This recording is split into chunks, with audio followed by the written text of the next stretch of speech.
So mga tol, inilabas na nga po ang official card ng laban na magaganap sa August 3 sa Los Angeles. Main event nga po dyan si Terence Crawford versus WBA Super Welterweight World Champion Israel Madrimov.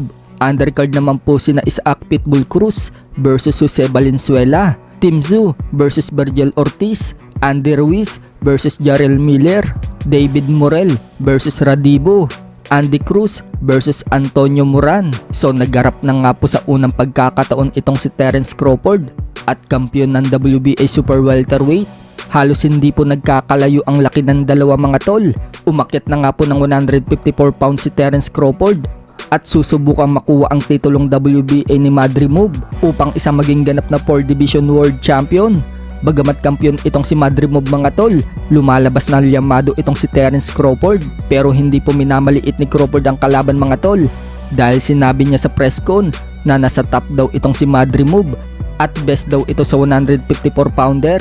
Ipagpapatuloy umano ni Crawford ang legacy sa boxing, habang si Madrimov naman mga tol, mariin na sinabing hindi umano siya si Errol Spence Jr. na tinalo ni Crawford.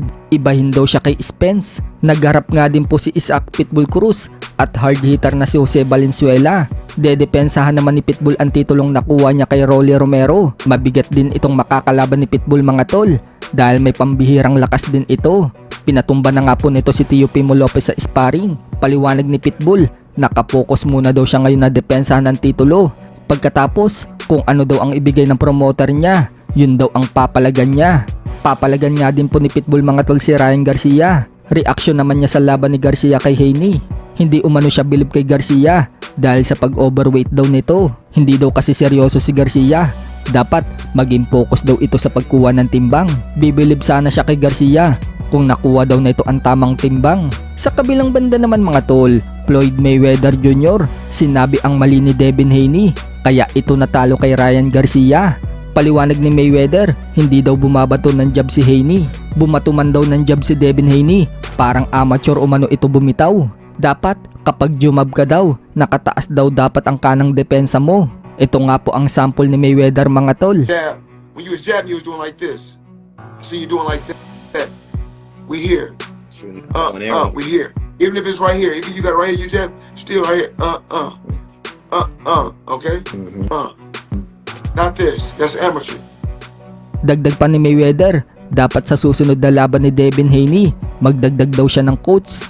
Hindi umano sa sinasabi niyang tanggalin daw ni Devin Haney ang tatay niyang si Bill Haney. Magdagdag lang umano siya ng trainer. Balak naman ipalaban ni Mayweather ang bata niyang si Rolly Romero kay Devin Haney at ilagay sa undercard sa laban ni Canelo sa September. Pagkatapos kasi ng laban ni Canelo mga tol sa May 6 kontra kay Munguia, lalaban muli si Canelo Alvarez sa September. Kaya balak ni Mayweather na ipalaban si Romero dito kay Devin Haney. Pero ang tanong dyan mga tol, papayag kaya ang tatay ni Devin Haney na si Bill Haney? Nagtalo kasi itong si Mayweather at Bill Haney sa live. Bandang huli, nag-offer si Mayweather kay Bill Haney ng tulong sa anak niyang si Devin Haney. Kinukuha ni Mayweather ang number ni Bill Haney para mag-usap umano sila. Hindi naman binigay ni Bill Haney ang number niya. Sumukang hindi interesado si Bill Haney na makipagtrabaho dito kay Mayweather.